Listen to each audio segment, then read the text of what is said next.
We are back at Atlantic Health System, home of Atlantic Sports Health. I am here with Dr. Hsiu, sports medicine radiologist. Yes. That you spend a lot of time looking at x-rays and MRIs. And today we're going to talk about a stress reaction. I think most people understand what a stress fracture is, but can you explain that for them anyway, just to make sure they understand a stress fracture, and then let's define a stress reaction. Right. So basically the stress reaction is sort of the precursor to a stress fracture, where the bone is getting irritated. You have an abnormal amount of stress. Typically it's like recurrent stress on a bone, and you're not giving the bone a chance to properly heal and remodel. And if you keep stressing the bone, it'll progress to a stress reaction, and more seriously, beyond that, eventually you can develop a stress fracture, which is the actual crack in the bone that we typically think of on an x-ray. Right. So what's interesting, Dr. Hsiu, is obviously stress fractures are seen on an x-ray, but a stress reaction is not seen on an x-ray. So you might have an athlete or a patient that has taken an x-ray and some doctors might say, you look good, there's no issues, but without an MRI, you're not able to see the true picture.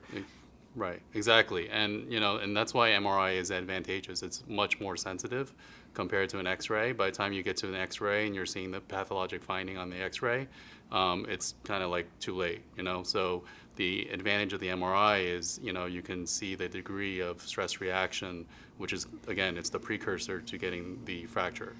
So it's good for parents to know whether whether they need to shut down their kid for a while, to give them a chance to heal, before there could be some serious deleterious effects. So if there's pain, say in the humerus on a thrower, right, say in this upper arm, and they go get them x-rayed, but there's something going on that's causing that pain, and very well it might be a weakening in the bone, in the humerus, known as a stress reaction. Exactly, and that would only early on be picked up by MRI, and that's the advantage. Right, and sometimes you might not take that step to get an MRI, maybe because it might not think it's as serious, but when they have pain, that's a signal to stop.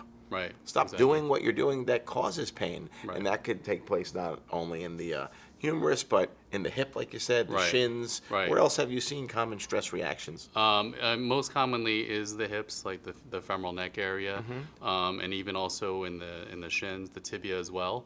And it's also important to recognize the patterns of stress reactions, because some patterns, depending on where in the femoral neck or where in the tibia that's involved, some are unstable versus stable stress reactions. So you have to distinguish which pattern of stress reaction that you're seeing. It's just not like, okay, this is stress reaction next. Some stress reactions actually are unstable, meaning that they take longer to heal.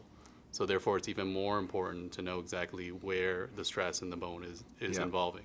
And if it's not addressed properly, it can be, the unstable ones, they take longer to heal, and they can definitely progress to fractures. Fractures, which is to really unstable fractures, really devastating when you get a stress fracture in the bone.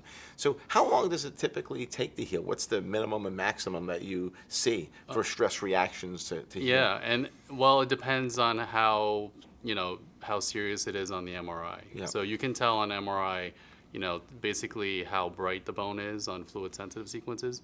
Depending how bright it is. If it's bright, then there's more stress reaction. So the bone's weakening more. There's more weakness in the bone. Exactly. So you have to correlate it with that level of the intensity of the abnormality on the MRI to determine how long how long you may have to shut down the athlete or the young patient.